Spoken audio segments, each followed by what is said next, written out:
Hey,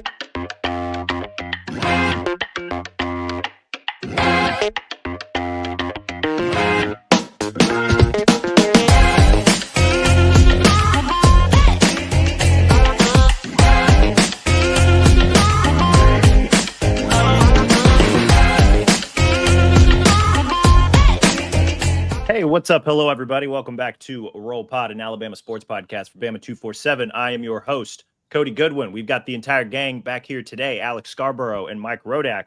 We are going to discuss some spring football, something we really haven't done for a little while. I feel like the pod kind of morphed into a basketball podcast, rightfully so, with Alabama making it back to the Elite Eight for the second consecutive year. But we still had a lot of spring ball and spring practice going on. And so that's where this pod is going to turn its attention back to. Obviously, if anything major breaking happens when it comes to basketball in the portal and roster management and all that jazz, we will have those conversations. However, we're going to discuss some football today. And really, Alex, I wanted to start with you because I haven't really been paid attention, locked into football, spring football for at least 3 weeks. I guess I was in Nashville for the SEC tournament, and then I went to Cleveland, and then I went to Newark. So you've been kind of, I mean, Mike as well. Mike was with me in Newark, but you've really been the guy that's had his boots on the ground doing the spring football thing.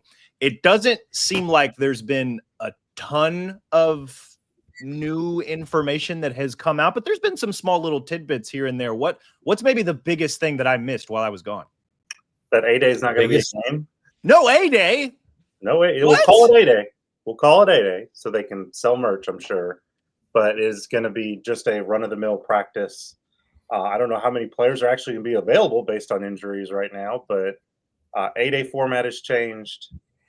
I can't say there's a lot new with quarterbacks unless you want to parse the words of one Greg McElroy about whether Ty Simpson is or is not firmly in control of the quarterback one battle. I did ask Kalen DeBoer, I guess it was last week, whether there was any separation at the quarterback position, and he basically said no. Now, if we gave him truth serum, would he say that still? I don't know. I think there's a little bit of understanding that you've got only 3 scholarship quarterbacks, and you need to keep them together as much as possible. I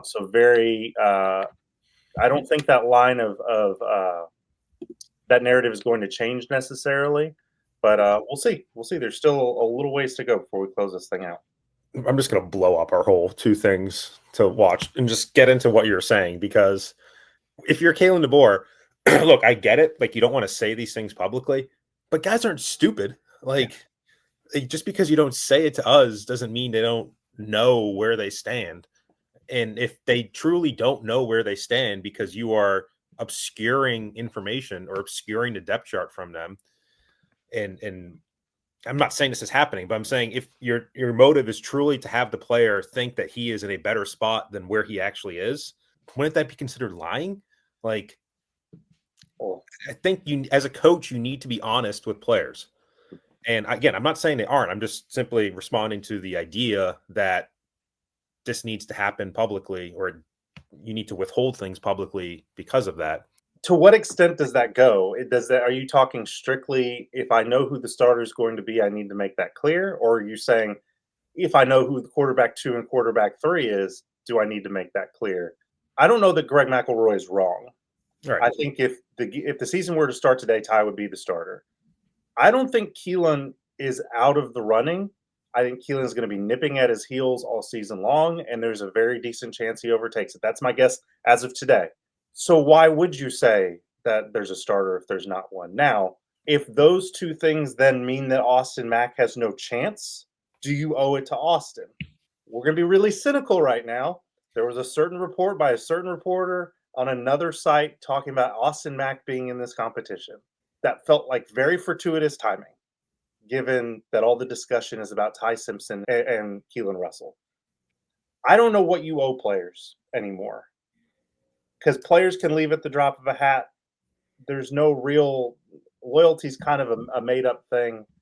Nick Saban didn't name starters ever sometimes and took great pains not to provide depth charts or basically thought of them as the third rail. So in an ideal world, yes, would you be totally honest? Of course. But if the greatest coach of all time isn't, what's the standard? I don't know what How it is what I would how ask. effective was that really for Saban? I think we had this discussion last year, maybe 2 years ago. I forget.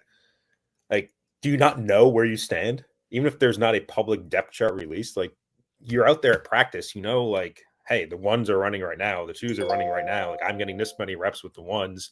If a guy is playing well, like, oh, Ty Simpson just threw a bunch of bullets today. Like, what the coaches are looking at. You're all looking at the same thing. You're approaching this from a rational perspective, and players are not rational. Right. They're Right. not. They all think they're Superman. They all think they're playing in the NFL.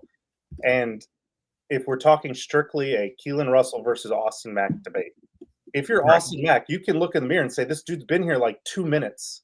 Like, he may be having a good spring, but I don't know what he is. Why should I leave? I know this offense. I know these coaches. I've been in college football longer. Yes, what you're saying is right, but I don't think that's necessarily how the majority of players are going to view it. They have an outsized sense of confidence of that's how they got to where they are. Right. I don't think that goes away. Right. I just think you do owe it to players to have honest conversations and not just have things be a surprise on August 27th when you put out a depth chart or whenever you announce a starter.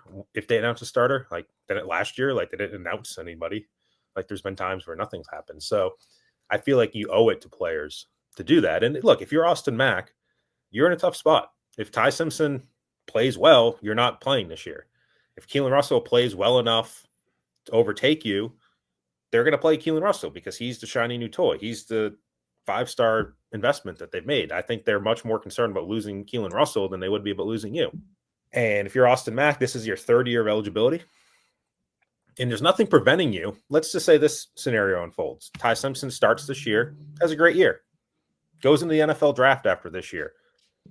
Keelan Russell, maybe iffy. Maybe Kalen DeBoer gives you a call and you're somewhere else. If let's say you went into the portal and you played somewhere else this year, Kalen DeBoer gives you a call, says come back. What prevents you from coming back and maybe competing with Keelan Russell next year? Like you have this movement twice a year.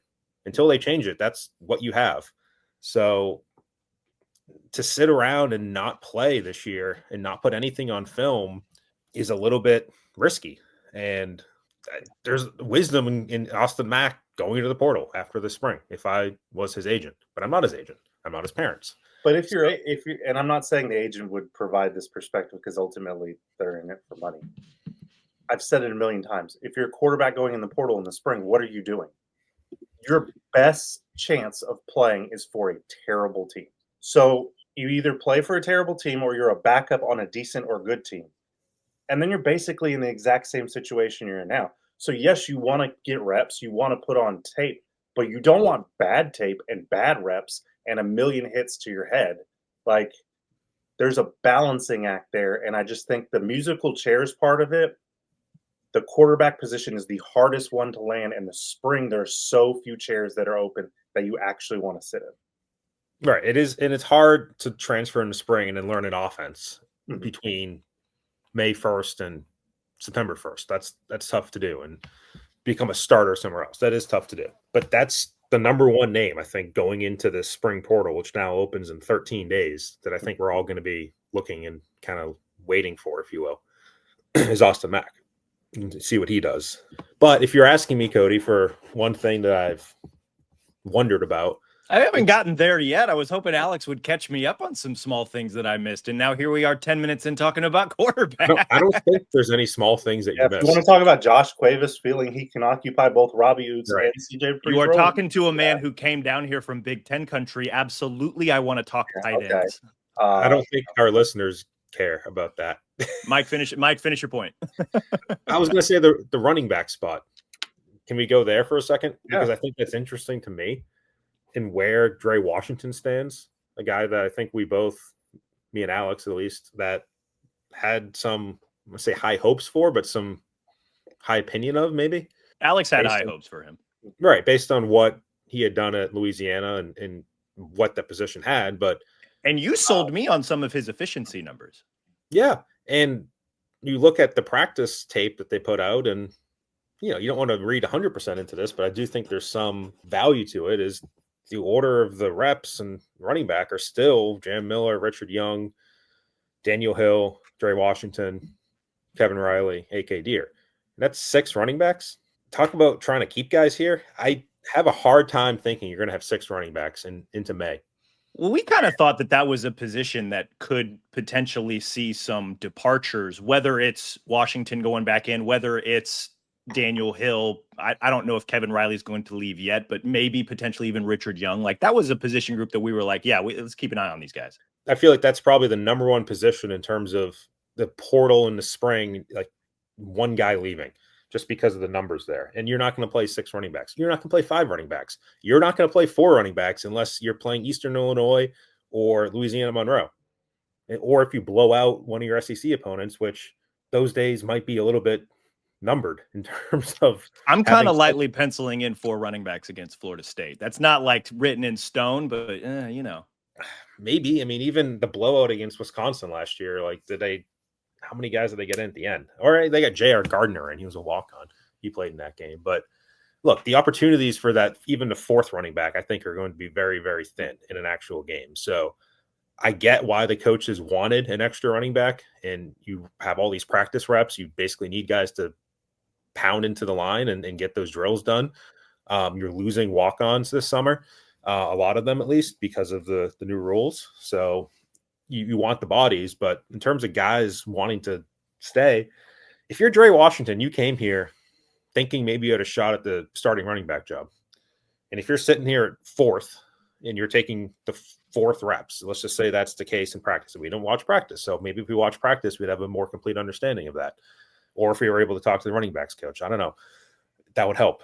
But if you're Dre Washington, and from the information we've had, if you're kind of sitting there at 4, and this is your last year of eligibility, this is your last chance to play, why in the world would you stay at Alabama and not do anything?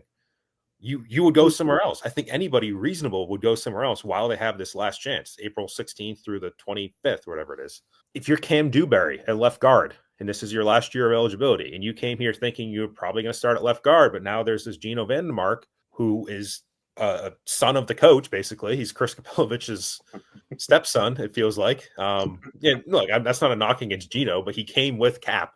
Yeah. Like, obviously, when you come with a coach, there's a natural gravitational pull there. But Geno played pretty well last year. Geno exactly played pretty well. So yeah, I don't want to say like there's a bias necessarily, but I think there's a comfort. I hate this when people use this word, comfortability. That's not comfort level. Comfort level. There you go. The GM of the Bills, when I covered them, used to use that word all the time, and it drove me nuts. Comfortability? That's a word. Is it? Yeah. I don't know. But that there's a comfort level, I think, with Cap and Geno, and a trust level and a confidence level, all that maybe isn't always there with a new guy coming in. So I'm just interested to see what happens there. If you're Cam Dewberry and you don't think you're going to start based on the 15 practices in the spring, and this is your last year of eligibility, and it's offensive line where it's not like a defensive line where you rotate guys through. I mean, yes, this team rotated some offensive linemen through last year, but in an ideal world, you're playing the same 5 guys as much as you can. And you know what's the wrinkle in it too? The competition's not getting softer in the fall because theoretically, Caden Proctor comes back and Michael Carroll slides back to guard. Right. And then you're competing against Michael Carroll and Geno Vandermark. Look, Dewberry didn't start last year for Texas A&M. He did make 2 starts the year before in 2023. So it's not like he gave up a starting job to come here, but can you find a starting job somewhere else? These are conversations I think that are probably happening right now with players in terms of what do we do in 2 weeks? You see it elsewhere in college football where guys are already making their intentions clear. This player will enter the transfer portal, and that opens April 16th. So it's less than 2 weeks. And there's just certain guys on the roster at this point I think you can kind of look at and make certain arguments for. I'm sure there will be at least a couple players that go into the portal this spring for Alabama. Is it the worst thing in the world if all the transfers end up being reserves? Because that's honestly what they need. It's what they need, but can they keep it? Yes. I think that's the whole idea. Is like you lose players through the portal. Most of the players you lose are backups. That's always the message from Saban. You lose the second level of depth, and then you have to try to replace them with transfers. But then the transfers you bring in want to start, and that's kind of the conundrum, especially for bringing in older transfers that are out of eligibility, and the clock is really ticking, and the urgency is there for them. So I don't know. It's hard to keep your roster together, and we're going to see what happens here in a couple weeks. Is 9 practices enough to overtake an incumbent if you're a transfer? No, No, but it's 15. no. No, but when's the portal open? After the 15th practice and before the 16th. So that's how the system is. There's no portal in August. This is your chance. And even then, it's limited because you can't transfer within the SEC at this point of the calendar. So, Which is so dumb for the record. Like it's dumb, but you want to talk about a free for all. If the spring Mm-hmm. was open SEC players see themselves playing in the SEC more often than not. And they coaches want to transfer to SEC programs. So if that limitation was not in there in the spring, transfers would spike by at least 25% among SEC schools. Guaranteed. Here's the difference. The NCAA can change the transfer rules, usually because they need to legally. The SEC would have to be a vote of coaches or presidents, really, but from their coaches. And coaches don't want that because then it allows their rosters to be poached. Now, it may benefit a school like Alabama if you're able to call up a guy from Mississippi State and say, I'm going to come get you after we saw you in the spring. Yeah. Joe Milton to the Cowboys. Wow. Interesting. Breaking news. Yeah. Stay on track, Mike. Stay on track. Former Tennessee quarterback being traded to the Cowboys. He had one good game. See? All it takes. Sometimes that's all you need. Sometimes that's all you need. And you go to a different team. Then he can throw the ball 80 yards in the air. He can. He's interesting. This is the time to do it, is my message. Like, no, is there a big enough sample size to evaluate every opportunity? No, but you get 15 practices now in the spring, and then you get 20 something in August, and that's it. And then you're playing a game. So there's never enough time. Yeah, this is why it's important. And I'm not saying these conversations didn't happen, but that's why it's important for a coaching staff to be upfront about what the opportunity actually is when you come. Because if they told Dewberry, look, we're bringing you in to compete at this position, it may not happen right away, then this isn't a surprise to him. If they said, we see you as a starter, and suddenly he's, second or third on the depth chart, then it is a problem. So there's an element of what are you selling when you bring a guy into the portal too. You take in your own problems as a program. I mean, has anybody asked DeBoer that? Like, I'm not sure that we know what is being said or sold to these transfers behind closed doors, at least not explicitly. Yeah. So that's where it's like, I don't know. That's where things, I think, it's interesting. Look, you could be honest with Dewberry and say, we brought you in to compete for the starting job at left guard. We don't know if you're our starting left guard yet. And Dewberry could say, well, I'm going to go compete somewhere else. Like, everybody's being upfront with each other. Everybody's a different situation. Alabama probably told Nakai Hill-Green, we think you can play a big role linebacker this year. And that was back in December when they brought him in. And then Justin Jefferson gets the waiver to come back. And then Deontay Lawson decides to come back. And all of a sudden you have two guys potentially in front of you that you weren't expecting that to be there. So the only difference with him is they can still look him in the eye and say, we expect you to play a big role. Look at what Justin did last year. That's right. And I think, and that's the interesting part. I wonder where the breakdown is on this too. I feel like defensively you can play more guys just with the nature of defense. And especially with Kane last year, he was rotating all these guys through. And I said it all along. I thought part of that was to try to keep them there and keep them happy and get guys on the field. I would argue that they were just trying to see what the hell they had. Probably both. But you can probably, again, I don't have the exact numbers. You can probably play more guys on average on defense just because of the nature of that side of the ball. You have one quarterback. Ideally, you have one offensive line. You're probably playing two tight ends. You have a couple receivers, and you're probably playing two running backs. And that's kind of it, which is why wide receiver is kind of a sneaky spot to watch as well as far as the portal. I don't know who – I mean, they've had a lot of guys leave already. But if you have Ryan Williams, Jeremy Bernard, and Isaiah Horton as that trio that nobody really questions as the starters, if you're behind that group – where do you see yourself is the question. So Mike's really interested in the portal. Also, side note, comfortability is a word, though not as commonly used as comfort, and it essentially means the quality or state of being comfortable or the ability to be comfortable. So very much a word, even if it sounds funny. I know some people who don't have a good comfortability ranking. Like the ability to be comfortable. Comfortability. Comfortability. Not two listed words. in Merriam-Webster. Well, tell Merriam to update her stuff. Comfortableness and comfortably are the only other versions of it. Comfortness, or I feel like you added a necessary. Comfortableness is listed as a noun in Merriam-Webster.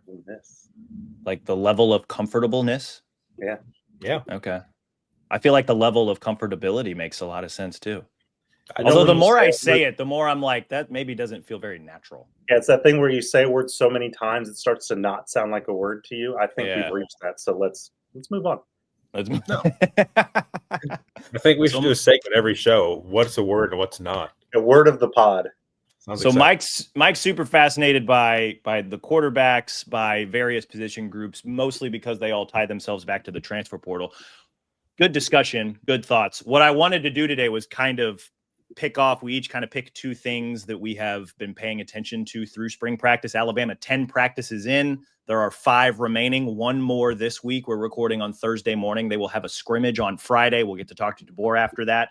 We get to go watch practice next Tuesday, a few more practices next week, the A-Day, in air quotes, practice next Saturday, and then we will get Kalen DeBoer and both the coordinators the following Monday to kind of recap everything that we learned from spring ball. But 10 practices in, I wanted us to each kind of pick a couple of things that we have found interesting thus far to discuss it a little bit more at length. Again, not major, groundbreaking, earth-shattering news, but like some small, interesting items that maybe we have picked up over the course of these 10 spring practices. This is also going to be a good exercise for me as somebody who really hasn't been here the last 3 weeks to just kind of get caught up on some of the things I've missed. So we heard a lot from Mike. Alex, I'm curious, through 10 practices and really through the last couple of weeks, what has kind of piqued your interest in terms of what we've learned this spring?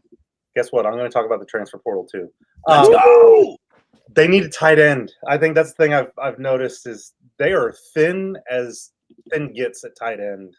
We all like Cuevas on the spot. We all think he's a good player. Some of us more than others. Can do. We just debate what role he inhabits best. I see him more as a H-back type. You see him more as a traditional tight end. The Pritchett injury amplifies the fact that they have nothing else. Danny Lewis, you already didn't know what you were getting out of him to begin with. You weren't even sure he was coming back, and then he did. And then he gets injured. You bring in Peter Knudsen. Who the hell knows what you're going to get out of him? He's probably a good player at Weber State. Can that translate to the SEC?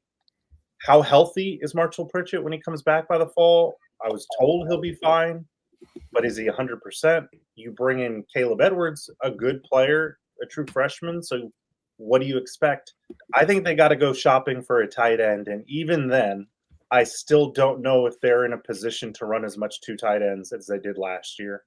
And I think it answers the question that Mike keeps asking when we talk about how are they going to play 3 and 4 receivers all the time. I don't think they're going to be able to play 2 tight ends based on what they have right now, unless something changes in a hurry with a guy like Danny Lewis, or Pritchett gets back healthy quickly and becomes a difference maker. Maybe Jay Lindsey is a guy who can come on. They just really don't have what they need at that position, and it hurt them losing both Oots and Dupree at the same time, because those were 2 guys you could really count on.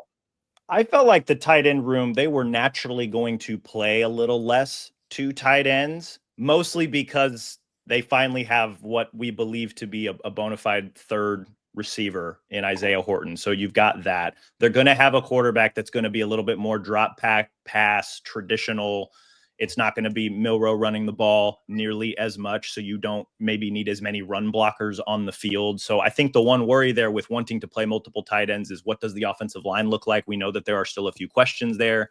Can Formby take some steps forward at right tackle? Caden Proctor's health at left tackle? Are they able to solve left guard? It looks like it's potentially Gino, at least at this juncture of the offseason. I'd still like to see Michael Carroll throw his hat in there, but they seem to want to pivot him between both guard and tackle. In any case, I kind of felt like the way that the offense was trending, we were going to see less 12 personnel. I think the thing, when you frame it that way, or at least when I do, I worry about depth, which is something you were also getting at, because behind Cuevas, Jay Lindsey is fine. He's got, I believe, a year in the program, but he seems more Robbie Oots than CJ Dupree or Josh Cuevas. So he's really only out there mostly to block. So do you have a second reliable pass catching option in the tight end room? I don't know that we know that answer yet. Or do you have a reliable run blocking tight end? We don't know that. We may think that that's the profile of a Jay Lindsey, but we haven't seen him do it enough to know that. And I think that's the worrisome part is, you can probably get decent production out of Cuevas in the passing game. I'm not as confident that it's going to be as good in terms of pass protection as what they've had the last 2 years in the running game, because they did have really reliable guys, not just Oots and what he did from that kind of hybrid role, but Dupree was really good in that respect too. It's the definition of under the radar because it's not going to be a thing that people spend a lot of time on, but I think it could make a difference for this offense, especially if you want to do the kind of things they want to do in the passing game. You've got to be able to protect, and you've got to give a new quarterback a safety valve. So, can they go get a starter in the portal? I don't know that they necessarily need to do that, an SEC level starter, but they need to add some depth there to feel a little bit better that at least you've got options if some of these guys don't really round into form like you want them to. Mike, you got any thoughts on the tight end room? I think Robbie Oots remains the most underrated loss of this team from last year. I mean, James Burnup is probably another. I was going to say, is it Burnup or is it Oots? Because Hunter is a big question mark right now. You have Alex Asparuhoff, the freshman, who's out with an injury that he suffered senior year of high school, and then Blake Dowd from Division Two. Look, if don't sleep on Colorado School of Mine, right? Yeah, I mean, there's a lot of projections happening here. Like Blake Dowd, can Peter Knudsen play tight end for Alabama? Can Jay Lindsey, who was a 3-star recruit from Butler, Alabama, be a blocking tight end in the SEC as in his second year? Can Arquel Nugwam, who has barely played football before the last couple of years, be potentially your swing tackle, your third offensive tackle? Can Jalen Mbakwe? Mbakwe is an interesting player in terms of the portal as well. Maybe that's one of my takeaways. Like, what does Jalen Mbakwe think of this spring? Like, you change positions, and arguably maybe that's a good move because the cornerback position remains pretty stacked. That remains one of the positions in the roster I think you feel best about. You could argue the receiver room became what's the phrasing I used? It became leaner after all of the transfer portal departures in December because you've got Horton, Williams, Jeremy, and then behind them, Jalen Hale is a guy that flashed a bit before he got hurt. Cole Adams is Mr. Reliable. Like, where's that guy going to fit in? It's like you went from one position where it was pretty crowded to another position where it's pretty crowded, and you're learning a new position by doing the other one. So how far does that put you behind the 8 ball? And the question is, how much patience does he have with that role, which may not be very big? If you're behind Jalen Hale and Cole Adams, then are you the 6th receiver? If you're how you can get on the field? Be a good punter, kick returner, make some plays there, and then carve out a role on offense. Or let's not forget about Rico Scott either. Yeah. Right. Yeah, exactly. Rico Scott could very well be part of the top 5 as well. So then are you hanging out with like Lotzier Brooks and Derek Meadows when it comes to wide receiver pecking order? Like, it's not the worst place to be, but it's certainly probably not. The way they talk about Brooks, he doesn't sound, the way they talk about him doesn't sound like a guy who's going to have to wait his turn very long. Right. So going back to what Alex said, everybody thinks that they're good is kind of his point.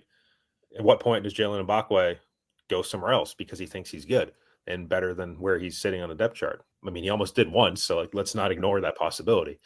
There's a lot of interesting questions, and it would be the definition of impatience to switch positions and then leave after spring portal. I'm not saying that he's going to. Impatience is rampant in college football. 7 months from now, I'm not saying he's going to be a starter. I'm not saying it's even realistic that he's going to get starters kind of snaps. But at the end of the day, you got to give it a chance to do something. You've never actually played receiver, by the way. Like, as good as everybody thinks you are with the ball in your hands, correct me if I'm wrong, he was a quarterback in high school. So he played both ways. Yeah, but like, you got to give it a chance to learn the ins and outs. Receiver's not as simple as line up and go. So if you're Jamarcus Shepard or Ryan Grubb or Kalen DeBoer or Courtney Morgan, whoever, and you're sitting down with Jalen Mbakwe this spring, do you bring up the possibility of redshirting this year, which in college football will give you the opportunity to play in 4 games? Because if you don't, and you don't play, but you play and you're on the field as a punt returner or whatever it might be in special teams for more than 4 games, you've just used your second year of eligibility. There's no COVID year for these guys anymore. That's old. You're halfway through by the end of this season, your eligibility. You would only have 2 more years left to go from being a 5-star prospect to making the NFL, which I'm damn sure he wants to do. So that's a conundrum there, because if you say we're going to play you, but we don't know if you're actually going to play at wide receiver, and then you use a year of eligibility and you haven't played at wide receiver, where does that land you?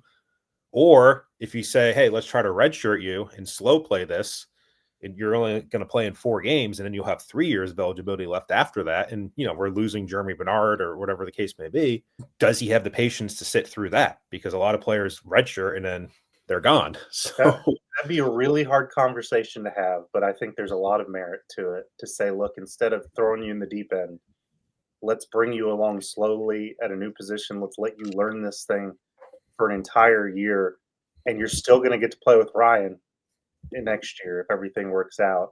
I think there's a lot of merit to it. I'm dubious of any player that young with that kind of pedigree accepting that. But I think there's, like I said, I think there's a lot of merit to that line of thinking. it's an interesting player. Yeah.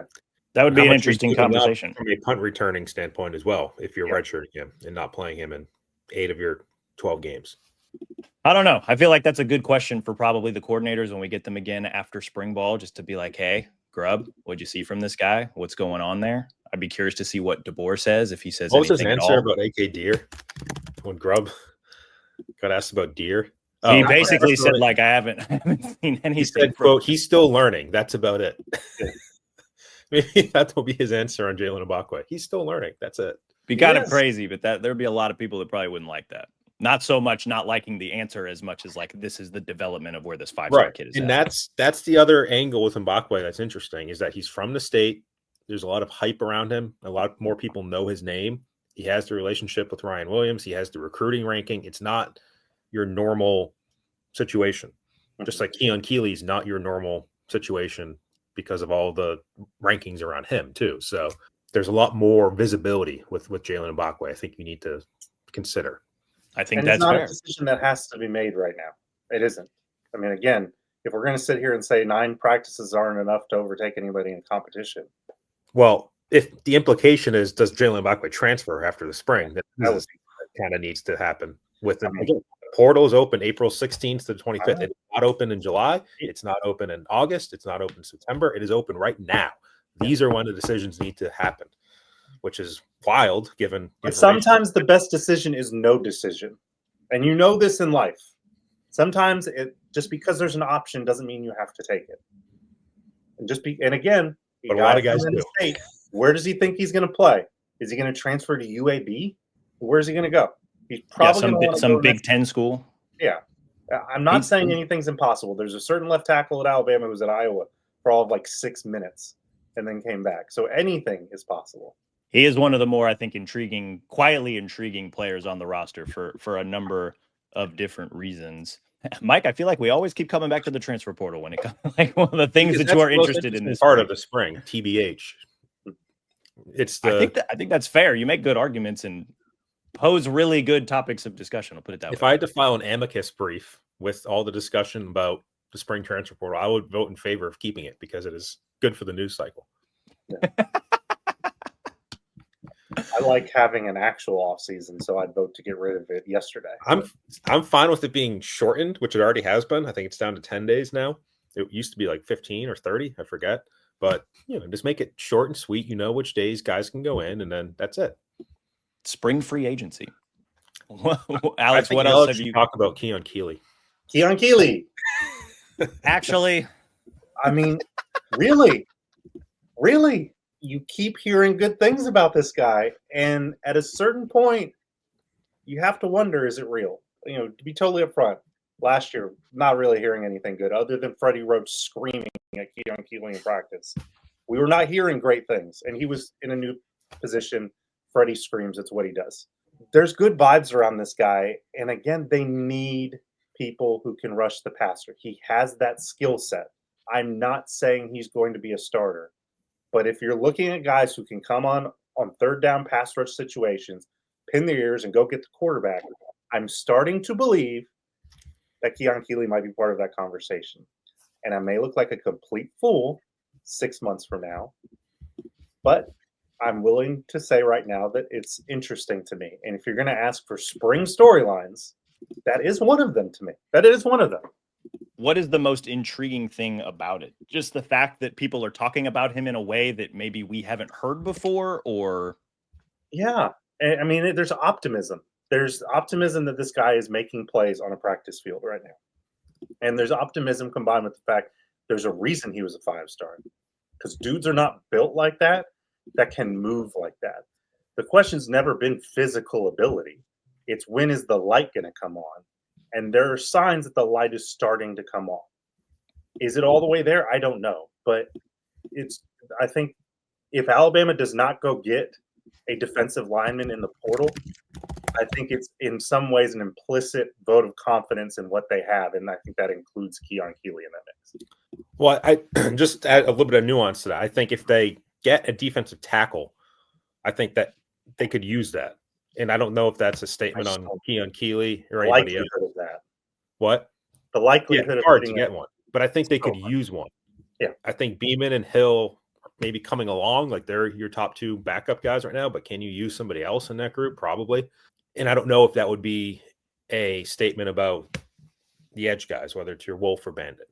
But I do think, are we coming back to me now? Go for it. I'm going to name some other players that I would be looking for in the portal, purely based on where they stand. Because I think the Bandit Wolf position is a little bit crowded. I think Justin Hill is a guy, as a freshman, seems to have an opportunity, which makes me wonder about, given that Jamari Latham came back, it makes me wonder about Yanze Pierre and where he stands, this being his third year. And where does he view himself? Where does Alabama view himself in that Wolf conversation? That would be an interesting one to me. Red Morgan, where does he stand in the secondary is another question, I think, given what Kane said when we asked him about the Huskies and Deshaun Jones and Kalen Drake did say Patrick last week that he's playing both positions, basically. He's playing safety and he's playing corner right now. But where does he play at safety? If you have Keon Sabb back healthy, you have Bray Hubbard, you have Zay Mincy, and you have Ivan Taylor, who I think is another impressive freshman, just based on the small sample size to this point. Yeah. And at corner, if you have Cam Calhoun, who's by all accounts impressed, and Dijon Lee, who seems to be fitting in that spot. You have Damani Jackson coming back from an injury this summer. You have Chuck McDonald coming in as a freshman. Where does he fit at corner? Deshaun Jones, I think, could play corner if you need him to as well. So interesting player. Again, second-year guy. That's usually the sweet spot for guys who like to go into the portal. Second or third-year guys who aren't starting or don't have a very defined role. Could he be part of the throwing the bodies at the Husky problem, where it's maybe he gets a handful of snaps over the first couple of weeks? Not that I think against both Florida State and probably Wisconsin, you want the A-team defense out there at least until things are under control. But could he be part of that equation of is that enough? Roll all these guys out at Husky? I'm inclined to think it was not an oversight by Womack not to bring him up, because he was a guy who played that position early last year. He's not really a name you forget. So I'm going to take him at face value and think that he was not part of that answer for a reason. And it's the same conversation as Jalen Mbakwe. Red Morgan did not redshirt last year as a freshman. So he used a year of eligibility. Is it enough to just play in a few games here and there in Louisiana Monroe, whatever, early in this season, and then not play the rest of the year in defense in your second year of eligibility, and then only have 2 years left after that? Or do you try to go somewhere where you feel like you have a better chance to get on the field consistently and use your second year of eligibility? Things go quickly. If you don't redshirt as a freshman, your clock's ticking pretty quickly. There's only 12 games in a college football season. There's only so many opportunities to get on the field. Those games matter. Those snaps matter. So there's a lot of weight. Transfer portal advisor. Yeah, it's college football is a funny animal because there's so few games of any sport played in the world. It might have the fewest games. Like boxing is, do you want to call that a sport or a game? College football plays fewer games than anybody. And that means each of those games really matters. And you might have one or two games you get through, you're like, oh, I didn't play yet. And somebody says, just give it time. Just give it time. Like there's only so much time in a season. Like it goes by quickly. Each game has a lot of impact and a lot of meaning. And then you have an entire off season. This is why the transfer portal being unregulated creates a vicious cycle, because there is the time pressure and everyone feels it. but then you end up going somewhere else and not understanding you're still using eligibility while you're running clock at the same time. Mhm. And it's what's so difficult for I feel for the kids with it because the pressure is there to keep jumping to the place where you can play immediately when sometimes, and I would argue maybe more often than not, it's better to just stay put and develop. But those days are, I feel like they're long gone. Anyway, so that's my transfer portal 45 minutes, but I think that is the most pressing thing right now that is going to be upon us very, very quickly. Again, 13 days. And if they haven't already started, I would imagine between Courtney Morgan and Kalen DeBoer and their assistant coaches and their personnel staff, those conversations are beginning to happen with players, agents, parents, whatever it might be, on what the heck's going to happen here in 2 weeks. I feel like almost every position group has, at least on offense, now that I'm thinking it through in my head, has a guy that it's like, let's keep an eye on him when it comes to the portal, right? You mentioned Austin Mack. You mentioned just the running backs, mostly Draylon Washington, Richard Young, Daniel Hill, some of those guys, because I think Jam's in a pretty good spot. Receiver, probably more Jalen Mbakwe than anybody, and you can maybe lump him in with the DBs just because we aren't sure exactly what it's going to look like. What happens with Cam Dewberry, bringing him in, what was promised to him, we're not 100% sure. The defense seems like it's in a decent spot. I mean, I guess you could again include Mbakwe with the defensive backs, and the linebackers seem like they're in a good spot. I know that there's a lot of guys getting some pretty good run this spring because of the Lawson and Jefferson injuries. Defensive line doesn't seem like there's a huge worry in terms of, I think the worry more with the D line is more like, how are those guys going to fit? Same thing with the defensive backs. What's the answer to the Husky position? But otherwise, the hierarchy seems like it has figured itself out. So let's polish off the portal discussion. Alex, are there any other names that you think are interesting when it comes to the portal at the end of this spring? Oh, I think we've just about covered it. I wonder, and this is not really a knock on Alex Asparoff, whether they go looking for a punter in the portal, whether there's some sort of specialist they go after. But I know we're going way down a rabbit hole. We've covered the big ones. I mean, make no mistake, quarterback is the beginning and end of that conversation when you only have 3 scholarship quarterbacks on the roster. And you kind of need to know now if a guy's going to leave because you need to start preparing to go find that next guy. I think all eyes are going to be on Austin Mack and what happens in, as Mike said, 11 days or whatever it is now. 13, 12 and a half. I mean, the clock's ticking as we speak. I will end the show with a question that doesn't have to do with the portal. It has more to do with probably who we think is going to step up and be a leader for Alabama in 2025. Mike, you wrote a story coming out of Alabama's Pro Day where Kalen DeBoer was talking on NFL Network about Tyler Booker and his ability to be very vocal, how he led his position group, the offense, and really the entire team. And you kind of posed it as who's going to step up and be that guy for Alabama in 2025. I'm curious at this juncture in the offseason, and I'll let you start, Mike, because this was your story. If you had to pick somebody to maybe step up and be the vocal leader for Alabama in 2025, who would you maybe think, or who are a couple of guys you think might be in that pool of applicants? Yeah, I mean, there's a couple different ways of looking at it. Team captains, who will be team captains? Who will be the 3 players that they send to Atlanta to speak at SEC Media Days in July? Which, man, that's coming up on us pretty quickly. Not to be the guy who keeps looking at the clock, but it's April 3rd, Mike. Mike lives with his comfortability rankings very low. He's always you have to be continually looking forward. It's only 1 month, 2 months, 3 months, 3.5 months away is Atlanta. Anyway, Tim Keenan, I think, is the name to get to your question that I would probably start with. Feel like naturally inclined to kind of have that. He's a very religious guy, but I think he kind of has that preacher mentality to him a little bit where he can get in front of the locker room and talk. Deontay Lawson was a team captain last year. I'd imagine he'll be one again this year. Feels a little bit softer spoken to me. I don't know if he's the guy that's going to be rah-rah. And look, Kalen DeBoer said Tyler Booker is not going to be replaced. That Tyler Booker is a certain personality that they probably don't have on this team. But I think he's talked about having more of a volume of guys. And look, there's probably 4 permanent team captains. I think Keenan and Lawson are probably the 2 I look for on defense. Keon Sabb's probably the 3rd guy I think I could see in that type of role. There's a maturity to him. We listen to him talk. I think there's just a seriousness to him. He's going to be an NFL player. I think he's going to be a good NFL player. So That's certainly a guy. Offensively, Jaden Roberts, I think, brings some energy along the offensive line. He's not Booker, but I could see him being an offensive team captain. He's been here 5 years. I think he gets the place. Jam Miller could be a captain, just very quiet. I don't see him being the get in front of the locker room sort of guy. I would have a harder time imagining that. I mean, I think ideally you want your quarterback to be that guy. I think Ty Simpson is capable of doing that. It's just if they do that right now, if they put him in SEC media days, are they tipping your hand as far as the quarterback competition?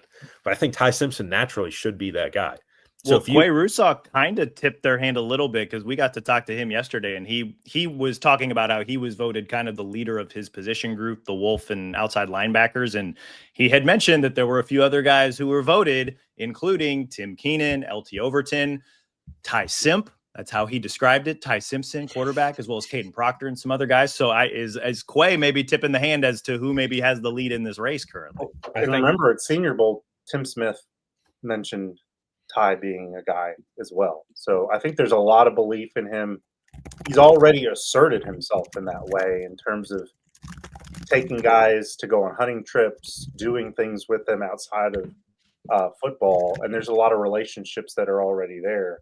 I think last year was a little bit of a unique situation where there was a small core group of leaders that, in a sense, took up all the oxygen. It's not in a bad way. Sometimes it's good to have a small number of leaders. But I think Mike's right. I think if Kalen has it the way he wants it this year, it's going to be everyone leading somebody else. And there's going to be a wide net of guys who can fill that role. And I think you're going to see guys who were transfers a year ago step up more into those roles, whether it's Keon Sabb, Parker Brailsford, see Josh Cuevas kind of getting in there a little bit. The wild card to me is just the way people talk about him. I don't know if he has the personality, but Jalen Hale has the standing on this team, giving the way he came back from the injury to be a leader among those skill guys. Ryan Williams called him his superhero for a reason.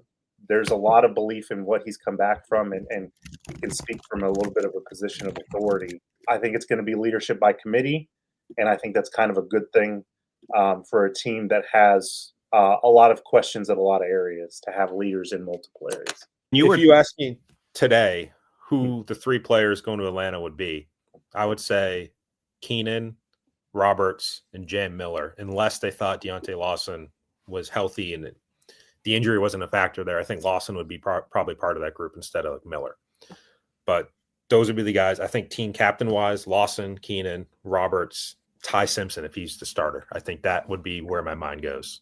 It's funny, Alex, you were talking about like guys that transferred in a year ago that could potentially step up into those more vocal leadership roles. I thought you were going to say Jeremy Bernard because I think he could. That was an oversight. Jeremy as well. He's the most probably the most mature among the receivers, which is not a knock on them, but he's been around the college game a long time. He knows this staff well. He's produced at a high level for 2 years now, going into his third year. He's definitely going to be that guy.